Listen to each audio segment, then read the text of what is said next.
Our papermaking experience happened at Sandra and Harry Reese's art studio at UC Santa Barbara. The exercise itself begins with the machine known as the Hollander beater.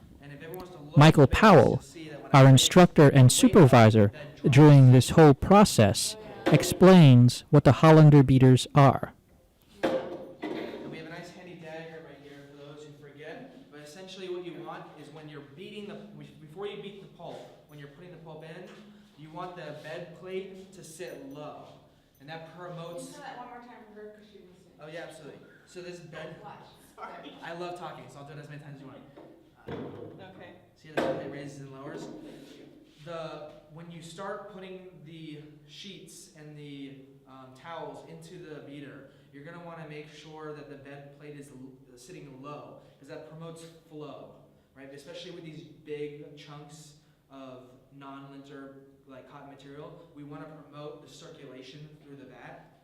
That's what happens. The water and the pulp or sheets are going through here, and they're essentially just flowing into what is essentially like some sort of, I'm sure it has nothing to do with the name, but Holland-esque water wheel type scene, and it's just getting ground up and flowing back. So once we've got to a point where the water level and all of our pulped material is sitting in here, we then raise up the bed of the press, and that narrows the space between the chopping mechanism and where the bottom of the machine is, and it forces those materials into the blades.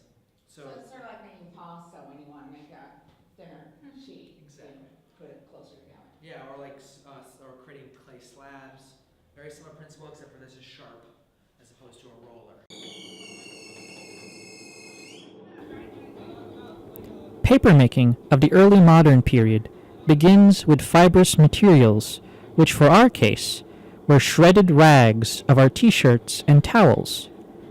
The shredded materials are then dumped into Hollander beaters, which further disintegrates and dissolves the torn fibers in a water-filled circular tub.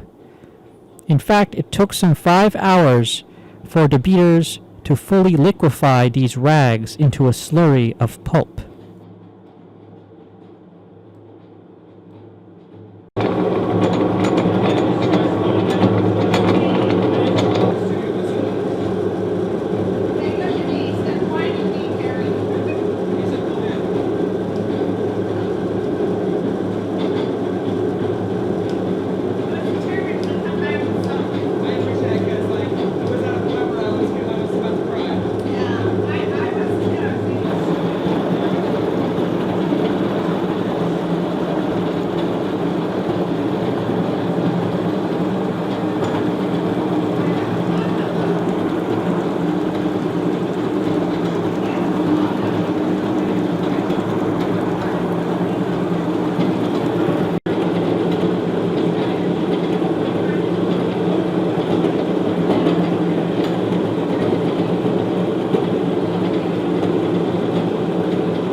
Pulp is the liquid substance ultimately molded into the final solid paper sheet.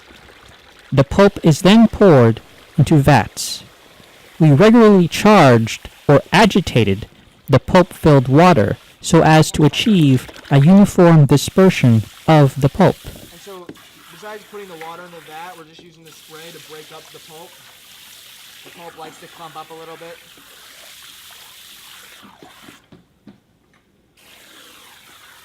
Does anyone have any desire to do this? In the next step of the process, papermakers position a deckled mold frame perpendicular to the water's surface and with a swift motion swings the decal downwards towards themselves and collects the pulp in the decal frame. Conscientiously, you can actually just pull it towards you. Oh, towards me. Don't let it grip on that. Oh, you did it beautifully. Not one bat missed here. Excellent cheese. And now it can start to drain. Exactly. Not anyone yet.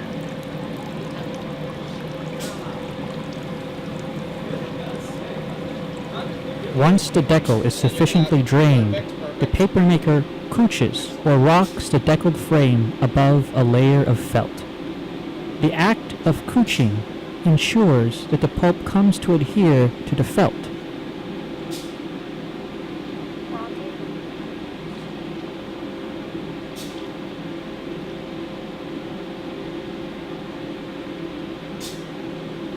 Think that's enough or a little? Yeah? Look, we're gonna push one side, then push this side, lift up.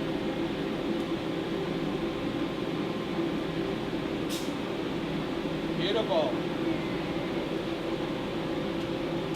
Yes. We then layered and sandwiched the pulp molds between felt and placed these layers between a metal corkscrew press. You're gonna place it in here.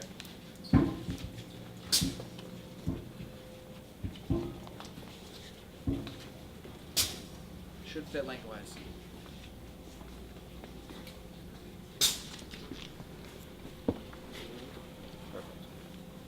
Does it get more medieval looking than this? Okay, just keep going a little bit. You want to go all the way in?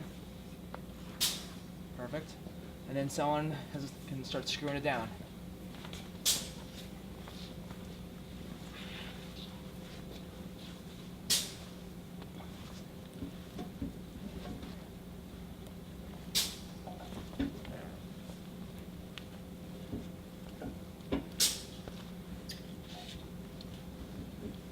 Notice water's going to once it starts getting in contact with the boards, water's going to start squelching out.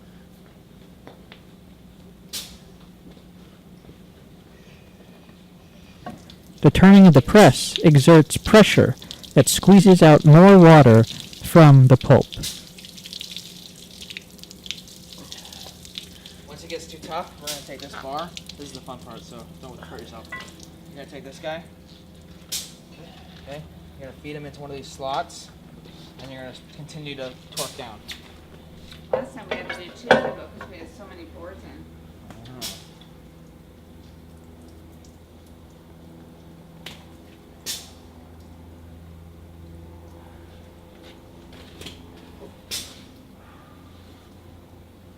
Alright, once it gets pretty hard, you know you're done.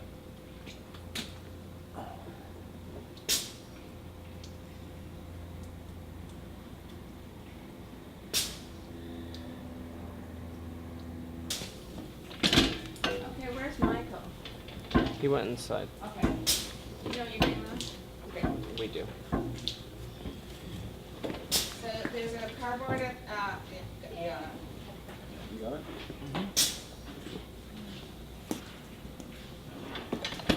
All right. Okay, are we done with the paint? Is that the consensus? For the moment. Yeah. Whatever you don't use, just rebucket. Come on inside, we're gonna hand off and we're going to film it. So.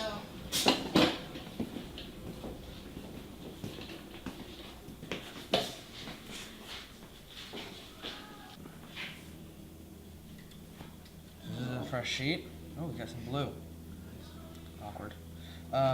Okay, so the next step is we're actually gonna have to peel the paper away from the felt because we can't put the felt in the drying racks.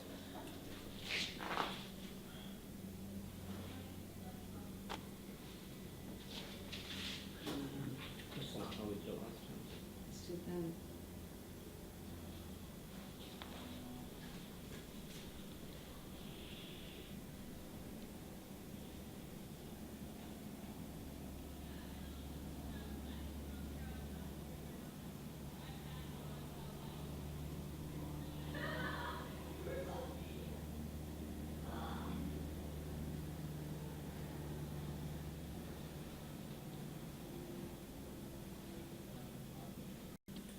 But that, ladies and gentlemen, is how we take the sheet from the felt and place it into the blotter paper. At that point, we are going to place another blotter sheet on top. You'll notice when you touch this blotter paper, the smoothness of it, you'll sort of recognize the texture of handmade paper. It's because it's taking that texture from the wire mesh as well as the drying material.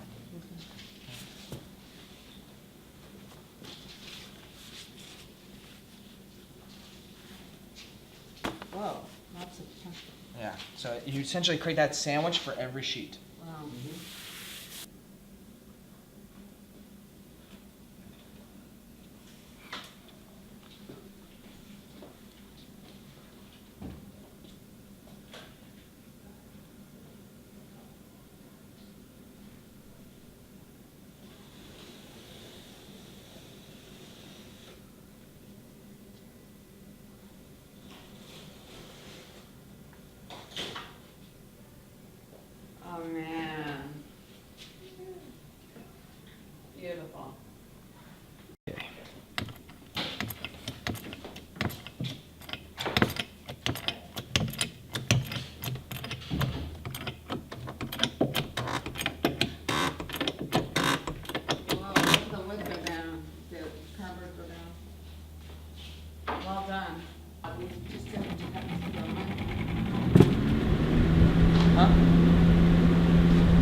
So it takes about 48 hours to dry a full stack of paper that we make this way. It's been drying now for, I guess, closer to like 4 days, which doesn't hurt the paper.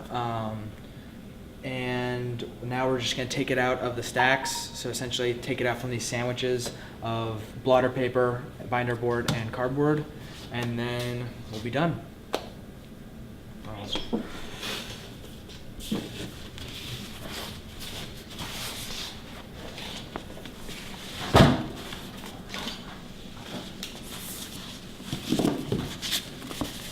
So actually, we're going to start from the bottom and go up in order to preserve the order you guys want.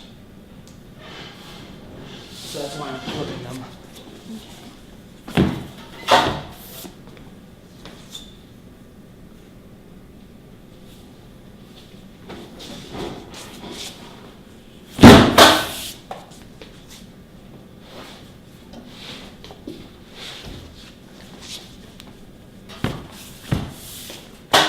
Okay, you guys want to do the honors?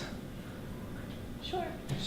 And then Yeah, and then what you're going to want to do Flip it is, over. the paper looks like it's actually probably, we can probably just, and there's your sheet. beautiful. And look, we can hold it up to the light, and you can see that it's actually pretty opaque, but it has a transparency to it. And actually, if you hold it up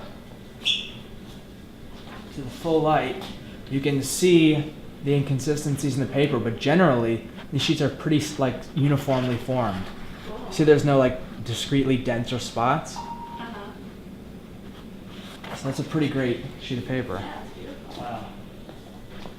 And I don't know what kind of consistency you guys want, but the fact that this is sort of semi-transparent a little bit, but it's mostly opaque. Yeah, I think this is pretty good. Ooh, look at that one. Ooh, it's dirty. Yeah, it's really dirty. Okay. What did you say to do? So it's like actually like really dry and really coming off really nicely, so you can just peel it off like that, yeah. And it won't. And actually, if you hold down to the light, you can see the difference in those two sheets. Oh, this Oh, is the one yeah. that Patty made that she pulled up too quickly, and it had, remember, Yeah, Patty, it has you the could rip. see the, It looks like This a one has watermark bugs in it, now. too, Yeah. yeah, that one's Yeah. cool. which means Very cool. they can with the bugs, they can now date that paper as well as specifically what county or area it was made in. Exactly. Yeah. Okay.